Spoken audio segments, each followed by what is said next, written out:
வணக்கம் உறவுகளே. இந்த காணொலியில் நாங்கள் வந்து பார்த்தீங்கன்னா நிறைய விடயம் பேச போகிறோம். இந்த காணொலி வந்து இவங்க இப்போ அது இப்படியெல்லாம் வீடியோஸ் எல்லாம் போட்டு நல்லா இருப்பாங்களா இல்லையான்னு சொன்னால் இவங்க வந்து இந்த யூடியூப்பால் வந்து காசு எல்லாம் அவங்களை எடுத்துருவாங்களா அப்படியே நினச்சிட்டு நிறைய பேர் வந்துருப்பாங்க. நிறைய பேர் வந்து இவன் வந்து நல்லா இருக்கணும், இவன் வந்து முயற்சி பண்ண வெற்றி பெறணும் எல்லாம் நிறைய பேர் நிறைய சப்போர்ட் பண்ணுவாங்க. அவங்களுக்கெல்லாம் தேங்க் பண்ணுறதா இருக்கும். அதே போல் டாக்டர் அர்ச்சனா அண்ணாக்கும் வந்து தேங்க் பண்ணுறேன். என்னென்னு சொன்னால் அவரும் வந்து என்னோட இந்த வெற்றிக்கு வந்து ஒரு காரணம். நான் சொல்கிறேன், எல்லாமே வந்து ஃபுல்லாக சொல்கிறேன். நான் கடந்து வந்த பாதை பற்றி தான் இந்த காணொலி இருக்கும். எங்களுக்கு வந்து யூடியூப்பால் வந்து இந்த தடவை வந்து காசு வந்திருக்குது, எவ்வளோ வந்திருக்குது. அந்த காசை வந்து நான் எடுக்க போகிறதில்ல, அந்த காசை ஒன்று செய்ய போகிறேன். அதை என்ன செய்ய போகிறேன்னு தான் சொல்ல போகிறேன். அந்த காசையே நான் அப்படி கொடுக்குறேன், என்னது கொடுக்குறேன், என்னென்ன எல்லாமே வந்து இந்த காணொலியில் சொல்ல போகிறேன். வாங்க தொடர்ந்து பார்க்கலாம். இது வந்து என்னோட மூத்த வாரிசு, மூத்த மகள். இவளுக்கும் வந்து இந்த யூடியூப் காசில் பங்கேற்க நான் நிறைய வீடியோவில் அவளும் வந்திருக்கிறாள். சின்ன ஷார்ட்ஸ் வீடியோ எல்லாம் உள்ள வச்சு போட்டுருக்குறேன் சின்னல இருக்கும்போது. இப்போ கொஞ்சம் வளர்ந்துட்டா. இவளை வச்சு இப்போ வந்து ஃபோட்டோ எடுக்கிறேன்னு சொன்னால் வீடியோஸ் எடுக்கிறேன்னா ரொம்பவுமே கஷ்டம். கொஞ்சம் வளர்ந்துட்டாள். இவன் வந்து 2வது குட்டி லியோன். இவன் வந்து நல்லா கோஆப்ரேட் பண்ணுவான், நல்லா வீடியோலாம் செய்ய வருவான். இப்போ இது கேத்தி, என்னோடய ஒய்ஃப். விடிய காலமேலே அப்பாவும் மகளும் செய்த அலப்பறையில் கொஞ்சம் கோவமாக இருக்கிறாங்க. சமாதானப்படுத்தணும். நாங்கள் இப்போ எல்லாருமே போய் காசு எடுக்க போகிறோம். காசு எடுக்கிறதுக்கு தான் எல்லாம் ரெடி ஆகிட்டு இருக்கிறேன். போய் எங்கே காசு எடுக்க போகிறோம்னா சாவச்சேரி தான் போகிறேன். போயிட்டு காசு எடுத்துகிட்டு எல்லாம் வந்து எங்கே கொடுக்க போகிறோம் எல்லாமே சொல்கிறேன். நான் வந்து கொமர்ஷியல் பேங்க்லாம் வந்து என் பேங்க் அக்கௌண்ட் கொடுத்துருந்தேன் யூடியூப்புக்கு. அப்போ அங்கே தான் காசு எடுக்க போகிறேன். ஏடிஎம்மில் எடுத்துகிட்டு அதுக்கப்புறம் நாங்கள் காசை கொண்டே கொடுப்போம். 75,000 சொச்சம், 75,700 சொச்சம் இதை வந்திருந்தேன் நினைக்கிறேன். 75,200 சொச்சம் வந்திருந்தது. 75,000 ரூபா எடுப்போம், எடுத்துகிட்டு போவோம்.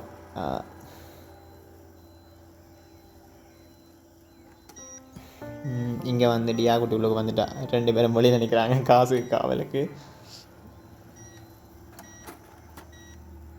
வந்துருச்சு எல்லாமே வந்து 5,000 ரூபா தள்ளலாம் வந்துருந்துச்சு. பார்த்துக்கொள்ளுங்க. நான்லாம் கிட்டத்தட்ட இந்த யூடியூப் தளத்துக்கு வந்து கிட்டத்தட்ட ஒரு 3 வருஷத்துக்கு மேலே ஆகிட்டது. இதுக்கு முதல் வந்து பார்த்தீங்கன்னு சொன்னால் மீசா ஃபார்ம்னு சொல்லி ஒரு யூடியூப் சேனல் வச்சுருந்தேன். மீசான்னு சொல்லி அது வந்து ஒரு ஃபார்ம் சம்மந்தப்பட்டது. யாழ்ப்பாணத்தில் இருக்கிற கோழிகள், ஆடுகள், பண்ணைகள் எல்லாம் வந்து நிறைய வீடியோ எடுத்து போட்டிருப்பேன். போட்டு நிறைய நாள் போட்டு ஒரு கட்டத்துக்கு மேலே வந்து எனக்கு அது தொடர்ந்து செய்யலாம் போயிடுது. என்னென்னு சொன்னால் நான் வந்து வேறு வீட்டுக்கு போயிட்டு அப்போ ஃபார்மை வந்து தொடர்ந்து கண்டினியூஸ் பண்ணிடலாது. ஆனால் ஃபார்மில் வளர்த்த அந்த கோழிகள் அதுகள் எல்லாமே வந்து இப்போவும் என்னட்ட இருக்குது. அப்போ நான் வந்து அதை வந்து சும்மா சாதாரணமாக இப்போ வீட்டில் இருக்குது, அதை இப்போவும் வளர்த்துட்டு இருக்கேன். அதுக்கு பிறகு தான் இந்த மதுவியூன்னு சொல்லி ஒரு சேனல் ஆரம்பித்தேன். கிட்டத்தட்ட அது 1 வருஷத்துலேயே வந்து எனக்கு இந்த மானிட்டேஷன் எல்லாம் வர மாதிரி இருந்துச்சு. ஆனால் நான் அதுக்கு பிறகு வீடியோ ஒன்றும் போட விட்டுட்டேன். மானிட்டேஷன் அப்ளை பண்ணுற டைமில் வந்து பழைய வீடியோக்கள் போச்சோஸ் வந்து இல்லாமல் எல்லாம் போயிட்டுது. அப்போ நான் வந்து அந்த டைம் அப்ளை பண்ணலாம் போயிட்டு அப்போ நானும் வந்து கொஞ்ச நாள் வீடியோ போடல. பிறகு கஷ்டப்பட்டு பிறகு போட்டு தான் 3 வருஷம் முயற்சிக்கு பிறகு தான் எனக்கு வந்து காசு வந்திருக்குது. அதை விட நான் நிறைய பேருக்கு தேங்க் பண்ணணும், என்னோட ஒர்க் பண்ணவங்களுக்கு தேங்க் பண்ணணும். நான் வந்து இங்கேருந்து வவுனியாவில் போய் ஒர்க் பண்ணும்போதெல்லாம் என்னோட இருந்த ஃப்ரெண்ட்ஸ் இருக்கிறாங்க, ரூம்மேட்டுன்னு சொல்லுவாங்க. அவங்க எல்லாம் வந்து ரொம்பவே ஹெல்ப் பண்ணாங்க. கீர்த்தி, தனுசனன் எல்லாம் வந்து அவங்க எல்லாம் வந்து நான் ஆரம்பத்தில் வீடியோ போடும்போதெல்லாம் வந்து சப்போர்ட் பண்ணி நீ போட்டால் காசு வேறும் அப்படியெல்லாம் சொல்லி அவங்கள்தார அந்த என்கரேஜ் தான் தொடர்ந்து வீடியோ போட்டேன். நான் இப்போ வீடியோ எல்லாம் வந்து சில பேர் பார்க்காத டைம்லலாம் அவங்க பார்த்து கமெண்ட் பண்ணுவாங்க. நான் லண்டன்லேருந்து கமெண்ட் பண்ணுறேன், ஜேர்மன்லேருந்து கமெண்ட் பண்ணுறதெல்லாம் கீர்த்தி பண்ணியிருப்பேன். அந்த கமெண்ட்டுகள் எல்லாம் பார்த்து தான் கொஞ்சம் கொஞ்சமாக ஆக்கள் எல்லாம் பார்க்க வந்து இப்போ வந்து ஒரு 3,500க்கு மேலே நினைக்கிறேன் சப்ஸ்கிரைபர் இருக்கிறாங்க. இப்போ தான் வந்து எங்களுக்கு காசு வந்திருக்கு. நான் இன்னும் கொஞ்சம் வீடியோஸ் போட்டிருக்கலாம்.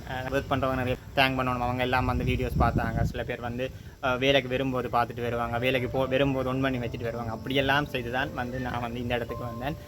அவங்களுக்கு உண்மையிலேயே ரொம்பவுமே தேங்க்ஸ். என்னென்னு சொன்னால் அவங்களோட சின்ன சப்போர்ட் இல்லை உறவினர் இருக்கிறாங்க. அவங்க எல்லாம் வந்து பார்த்ததாலும் வந்து நான் இந்த நிலையில் இருக்கிறேன். என்னென்னு சொன்னால் அவங்க சம்டைம் அந்த வீடியோஸ் எல்லாம் வந்து பார்க்காட்டி அவ்வளோ வியூ அங்கே போயிருக்காது. மிச்சாக்கள் வந்து பார்த்துருக்க மாட்டாங்க. உண்மையிலே அந்த ஆரம்பத்தில் இருந்து சப்போர்ட் பண்ணவங்க நிறைய பேர் கமெண்ட் பண்ணியிருக்கிறாங்க. அவங்களுக்கு எல்லாமே வந்து என்னோட வீடியோக்கு வந்து கமெண்ட் பண்ணினா லைக் பண்ண ஒவ்வொருக்குமே ரொம்பவுமே தேங்க்ஸ். என்னென்னு சொன்னால் நான் கூட எத்தனையோ சேனலில் வீடியோஸ் பார்த்துப்பேன், லைக்கோ கமெண்ட்டோ பண்ண மாட்டேன். ஆனால் எனக்காண்டி மினக்காட்டி இருந்து எனக்கு கமெண்ட் பண்ணி தொடர்ந்து கண்டினியூஸாக கமெண்ட் பண்ணி என்னை வந்து என்கரேஜ் பண்ணி விளையாடுறதுக்கு கொண்டு வந்தாக்க ரொம்பவே தேங்க்ஸ். நான் வந்து பெருசாக எதுவுமே சாதிச்சு தான் நான் உணரவில்லை. ஆனால் இப்படி காசு வெறும் அந்த காசு எடுக்கலாம், இந்த காசு இப்படி வந்தால் நாங்கள் இதுக்கு யூஸ் பண்ணலாமென்ற ஒரு ஐடியா இருக்கும். பிற ஒரு காலத்தில் வந்து நாங்கள் வந்து அதை நல்ல வழியில் பயன்படுத்தலாம். அதை விட சில பேர் நினச்சிருப்பாங்க இவனுக்கு எங்கே காசு வரப்போகுது, இவன் இதை அப்படியே வீடியோஸ் போட்டு விட்டுட்டு போயிடுவான், இவங்களுக்கு எல்லாம் சும்மா போட்டுட்டு இருக்கிறான்னு நினச்சிருப்பாங்க.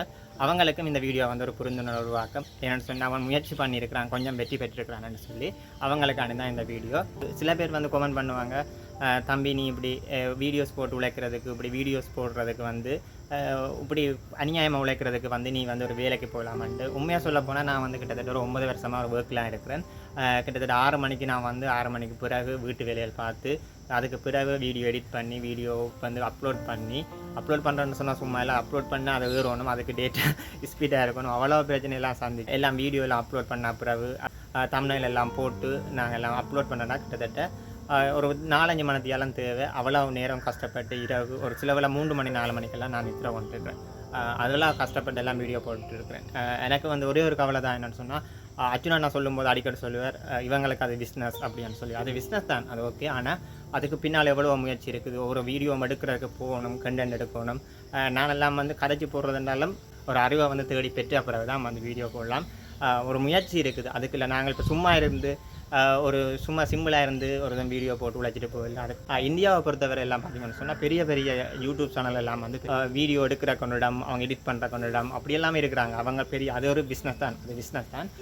அதே மாதிரி எங்களை மாதிரி இருக்கிறவங்களும் சோலோ க்ரியேட் பண்ணுவாங்க, நாங்களே க்ரியேட் பண்ணி நாங்களே போடுவோம். எங்களையும் வந்து நிறைய பேர் வந்து என்கரேஜ் பண்ணி தான் நாங்கள் இந்த இடத்துக்கு வந்திருக்கோம். அந்த அர்ஜுனா நான் அடிக்கடி சொல்கிறேன் அந்த வார்த்தை எனக்கு உண்மையிலே பிடிக்கிறதில்ல. அந்த பிஸ்னஸ்னு சொல்கிறது இது வந்து பிஸ்னஸ் அது பிஸ்னஸ் தான். ஆனாலும் இதுக்கு பின்னாலேயும் ஒவ்வொரு உழைப்பும் இருக்குது, எவ்வளோ கஷ்டம் இருக்குது, அவனோட குடும்ப பின்னணி இருக்கும். யூடியூப்பில் வந்து காசு எடுத்துகிட்டு பணக்காரர் ஆகிட்டாங்கன்னு நிறைய பேர் சொல்லுவாங்க. அதுக்கு பின்னால் அவங்க நிறைய பேர் நிறைய முயற்சி செய்திருப்பாங்க.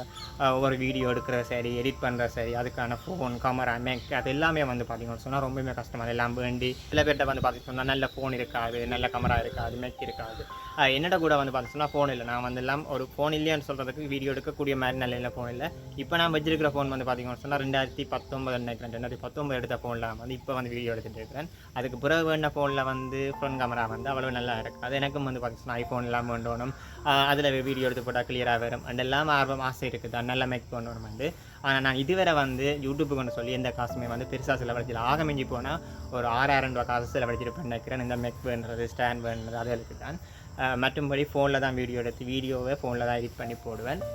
யூடியூப்புக்கு வேற போக வேண்டியிருக்கிறவங்க, யூடியூப் செய்துட்டு இருக்கிறவங்களுக்கும் இந்த வீடியோ வந்து உங்களுக்கு உதவியாக இருக்கும். தேவையில்லாமல் வந்து வீணாக காசு போடாமல் ஒரு ஃபோனை வச்சு நிறைய தூரம் பயணிக்கலாம். நீங்கள் வந்து ஒரு நல்ல நிலைக்கு வந்த பிறகு உங்களுக்கு தேவையான மேக் நல்ல எல்லாமே வந்து வேண்டிக்கலாம். முதலாவது யூடியூப்பில் காசு எடுத்து அதே காசில் வந்து நீங்கள் வேண்டிங்கன்னா உண்மையிலேயே வந்து நல்லா. நிறைய பேர் வந்து என்ன திட்டியிருப்பீங்க, யாருன்னு தெரியாமலே என்ன திட்டியிருப்பீங்க, அவன் என்ன செய்கிறான்னு தெரியாமல் திட்டியிருப்பீங்க. நான் வந்து முதல்ல வந்து ஒரு ஆரம்பித்தது என்னோட வேலை பார்த்திங்கன்னு சொன்னால் ஒரு பசல கடை, அதாவது சாதாரண ஒரு பசல கடையெல்லாம் என்னை வேலையை ஆரம்பிச்சது கிட்டத்தட்ட 2015 நான் அந்த கடையில் ஒர்க் பண்ணேன். அங்கே பெற்றுக்கொண்ட நிறைய அனுபவம் தான். அதுக்கு பிறகு நான் ஒரு ப்ரைவேட் கம்பெனிக்கு போயிட்டேன். அங்கே வந்து எனக்கு ஒரு கௌரவமான வேலை நல்லபடியாக முன்னேறி கொண்டு போகிறேன்னு சொல்லலாம். யாருமே வந்து முயற்சி செய்யாமல் இருக்காதிங்க, முயற்சி பண்ணுங்கள். உங்களுக்கு கிடைக்கிற ஒரு ஃப்ரீ டைமில் ஒரு யூடியூப்போ இல்லையான்னு சொன்னால் வேறு ஆன்லைன் பிஸ்னஸோ அப்படி எல்லாமே இருக்குது. அதே மாதிரி தான் நான் நினச்சி இதுக்குள்ளே வந்தது.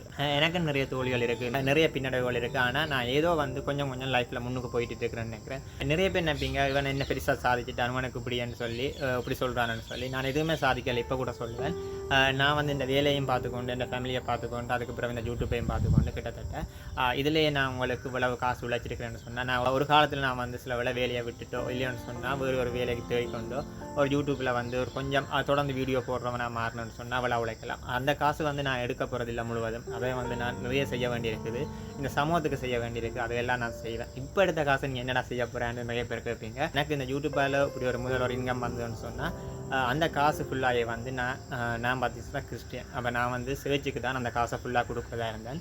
இப்போ கூட அந்த சேர்ச்சில் வந்து ஒரு கட்டிட வேலை நடக்குது. அப்போ நான் அந்த காசை ஃபுல்லாக கொடுக்க போகிறேன். கிட்டத்தட்ட ஒரு 75,000 ரூபா காசை வந்து நான் அப்படியே அவங்களுக்கு கொடுக்குறேன். இது வந்து எனக்கு 2 மாதத்தில் வந்த காசு. அந்த காசை ஃபுல்லாக நான் வந்து சேர்ச்சுக்கு கொடுக்குறேன். இதுபால வர முதல் காசை வந்து அப்படியே நான் சேர்ச்சுக்கு தரேன்னு தான் முதலே சொல்லியிருந்தேன், வீட்டையும் சரி எங்களுடைய ஆக்களுக்கும் சரி. அப்போ அதே மாதிரி அந்த காசை நான் கொடுக்க போகிறேன், அவ்வளவுதான். அதை விட நான் இதில் முக்கியமாக சொல்ல வேண்டியது, சில பேர் வந்து உங்களுக்கு சப்போர்ட் பண்ணுவாங்க எப்போவுமே, அவங்கள வந்து எப்போவுமே மறக்காதீங்க. நிறைய பேர் வந்து கூடாமல் சொல்லுவாங்க இவனால் முடியாது, இவன் தோற்று போகணும்னு சொல்லி. சில பேர் வந்து நான் வைத்தியத்தை வீடியோ போடும்போது இவனும் சேர்ந்து ஒரு பைத்தியக்காரத்தனமாக செய்கிறான்னு சொல்லியிருப்பாங்க.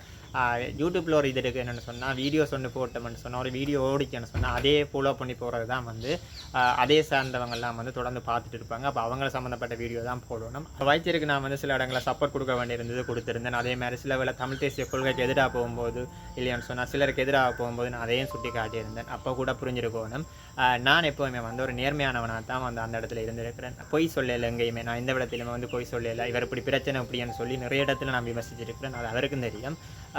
ஆகவே வந்து ஒரு தினம் வந்து இவன் படிக்காதவன் அதை விட நான் சொல்லி ஆகணும். நான் வந்து கிட்டத்தட்ட ஒரு 7 நான் பிறகு வந்து வேர்க்குக்கு போயிட்டேன். முதல் வந்து நான் 7 வந்து வேறு படிச்சிருந்தேன். அதுக்கு பிறகு வந்து திரும்ப ஒரு ஆர்ட்ஸுக்கு மாறியிருந்தேன். ஆர்ட்ஸுக்கு மாறி அதுவும் வந்து நான் வேலைக்கு போயிட்டேன். ஃபுல்லாக எடுத்து 7 எல்லாம் முடித்து நான் வேலைக்கு போய் கடைசி ஒரு மாதத்தில் வந்து ஆர்ட்ஸுக்கு போயிருந்தேன்.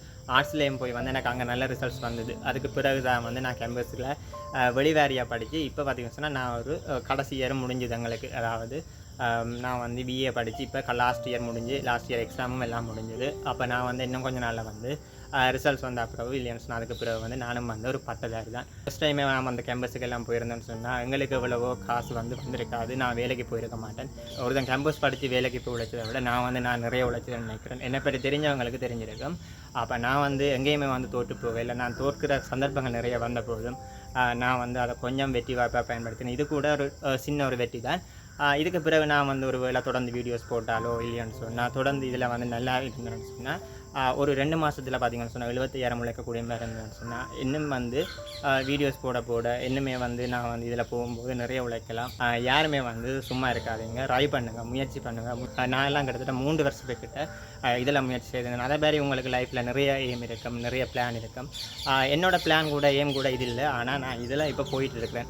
இதில் இருந்து கொண்டு அந்த பிளானுக்கு போவேன். அப்படி தான் என்னோடய பிளான் போயிட்டுருக்கு. நான் வந்து ஒன்றில் ஃபுல்லாக விட்டுட்டு வந்து இங்கே ட்ரை பண்ணலை. ஒரு வேலையை விட்டுட்டு இதில் ட்ரை பண்ணுறதோ இல்லைன்னு சொன்னால் இதை விட்டுட்டு இப்போ வேலையை ட்ரை பண்ணுறோம் அப்படி இல்லை. ஆகவே நீங்கள் எப்போவுமே வந்து ட்ரை பண்ணும்போது ஒரு சேஃபான பிளேஸை உங்களுக்கு உருவாக்கி வச்சுட்டு ட்ரை பண்ணுங்கள். ஒரு வேலையாக இருக்கட்டும் இல்லைன்னு சொன்னால் உங்களோட பிஸ்னஸ் இல்லைன்னு சொன்னால் ஏதாவது ஒரு வங்கியில் நீங்கள் கொண்ட முதலிடுறது அப்படி ஏதாவது ஒரு சேஃப் ஜோனில் இருந்து கொண்டு நீங்கள் ட்ரை பண்ணுங்கள். கட்டாயம் வளர்ந்து முன்னுக்கு போயிடுங்க. நிச்சயமாக நான் வந்து அந்த இடத்துல வந்து நான் ஒரு வேளை நின்றுருந்தேன்னு சொன்னால் இப்போயுமே அதே இடத்துல இருந்திருப்பேன். இப்போ நான் வந்து கொஞ்சம் வளர்ந்துட்டு வரேன்னு நினைக்கிறேன். என்ன போலவே வந்து நிறைய பேர் வந்து தோற்று பின்னுக்கு போய் நின்றுருப்பீங்க. உங்களுக்கும் வந்து என்கரேஜ் பண்ணுறதுக்கு நிறைய பேர் வருவாங்க. அவங்களோட சப்போர்ட் பண்ணும்போது அவங்களோட சப்போர்ட்டை நீங்கள் வாங்கி கொள்ளுங்க. கட்டாயம் நீங்களும் வந்து நல்ல நிலைக்கு வருவீங்க. நான் வந்து இந்த வீடியோ போடுற ஐடியாவில் இருக்கல. பட் என்ன மாதிரி நிறைய பேர் வந்து முயற்சி செய்து தோற்று போயிருப்பாங்க. யூடியூப்புக்கு வந்து திரும்ப போயிருப்பாங்க. ஒரு வேலைக்கு போய் அந்த வேலையை விட்டுட்டு போயிருப்பாங்க. அவங்களுக்கெல்லாம் வந்து இந்த வீடியோ வந்து ஒரு மோட்டிவேஷனாக இருக்குமென்னு நினைக்கிறேன். எனக்கு வந்த காசு ஃபுல்லாக வந்து நான் அந்த 75,000 காசையும் நான் சேர்ச்சுக்கு கொடுத்துட்டேன். அவங்க இப்போ அந்த கட்டடங்கள் வந்து வேலை செய்துட்டு இருக்காங்க. அவங்களுக்கு இது பிரயோசனமாக இருக்குமென்னு நினைக்கிறேன். இப்போ சேர்ச்சுக்கு கொடுத்துட்டானேன்னு சொல்லுவீங்க சில பேர். நான் வந்து அந்த சமயத்தை சார்ந்தபடியாக அங்கே கொடுத்துட்டேன். அதால் வந்து நிறைய பேர் வேலைகளோ இல்லைன்னு சொன்னால் அதுக்கு பிறகு வர நிறைய பேருக்கு வந்து அது உதவியாக இருக்கும். அந்த பணம் வந்து இது ஒரு விதத்தில் வந்தவங்க நல்லதுக்கு பயன்படுத்துவாங்க நினைக்கிறேன். ஃபைனலாக சொல்லிக்கொள்கிறேன். எனக்கு வந்து லைக் பண்ணினேன், எனக்கு வந்து கமெண்ட் பண்ண ஒவ்வொருக்குமே நன்றி. அதே போல் அர்ச்சனா அண்ணாவுக்கும் ரொம்பவுமே நன்றி. ஏன்னா அவற்ற வீடியோஸ் தான் எனக்கு கடைசி நேரம் வந்து நிறைய வாட்சர்ஸ் வந்துச்சு, நிறைய வியூஸ் எல்லாம் போயிருந்தது. உண்மையிலேயே வந்து வைத்தியர் அர்ச்சனாவுக்குமே நன்றி. அவர் எப்பவும் வந்து நல்லா செய்யும்போது நான் கட்டாயம் அவருக்காண்டி சப்போர்ட் பண்ணுவேன். அவருக்கு ஏதாவது பிரச்சனை வரும்போது இல்லைன்னு சொன்னால் எங்களோட சமூகம் சேராமல் வேறொருவர் வந்து அவரை வந்து வம்பிழுக்கும் போது கட்டாயம் நான் வந்து அவருக்கு ஹெல்ப் பண்ணுவேன். ஓகே ஃப்ரெண்ட்ஸ், உங்களோட லவ் அண்ட் சப்போர்ட் எப்பவும் இருக்கணும். இது வேறு என்ன சில பேர் வருத்திருப்பியல், சில பேருக்கு வந்து என்னோட கருத்து வந்து கோவத்தை உருவாக்கியிருக்கும். திரும்ப எல்லாருமே வாங்க, ஒற்றுமையாக பயணிப்போம். என்னென்னாலும் கமெண்ட் பண்ணுங்கள். நான் எல்லாட்ட கமெண்ட்டும் கட்டாயம் பார்ப்பேன். இதுவரை எனக்கு நீங்கள் சொன்ன லவ் அண்ட் சப்போர்ட் எப்பவும் இருக்கணும். நாங்கள் வாழ்க்கையில் அடுத்தடுத்த கட்டங்களுக்கு போகும்போது பார்த்திங்கன்னு சொன்னால் நான் ஐஃபோன் பண்ணும் போதோ இல்லைன்னு சொன்னால் கார் எடுக்கும்போதோ ஒரு வீடு கட்டும்போதோ கட்டாயம் உங்களோட சப்போர்ட் உங்கள் இருந்துன்னு சொல்லும்போது நீங்களும் சந்தோஷப்படுவீங்க. உங்களோட லவ் அண்ட் சப்போர்ட் எப்போவும் இருக்கணும். எனக்கு நல்ல ஞாபகம், நான் வீடியோஸ் போடும்போது என்னோட ஒர்க் பண்ணுறதான் சொல்லியிருந்தேன். நான் யாருன்னு சொல்ல விரும்பல, அவன் சொல்லியிருந்தேன் இவனுக்கு ஒருபோதுமே வந்து காசு வரான்னு சொல்லி. அந்த காசு எனக்கு உண்மையிலே கிடைக்கும்போது நான் அவன்கிட்ட போய் சொல்லக்கூட இல்லை எனக்கு இப்படி காசு வந்துட்டு மச்சான்னு சொல்லி. ஆனால் எனக்கு அந்த காசு கிடைச்சது எல்லாமே ரொம்பவுமே சந்தோஷம். அவன் வந்து தோற்று போகணும்னு நான் சொல்லலை இந்த விஷயத்தை. ஆனால் உங்களுக்கும் இப்படி நிறைய பேர் வந்து டிமோட்டிவேஷன் பண்ணுவாங்க, நீ இப்படி செய்யாதேன்னு சொல்லி, உனக்கு இது வெற்றி அளிக்கான்னு சொல்லி. அப்போ கூட கட்டாயம் முயற்சி செய்யுங்க, வெற்றி பெறுவீங்க. ஓகே ஃப்ரெண்ட்ஸ், இந்த காணொலி உங்களுக்கு நிறைய பேருக்கு மோட்டிவேஷனாக இருக்குமென்னு நினைக்கிறேன். மீண்டும் ஒரு காணொலியை சந்திக்கலாம்.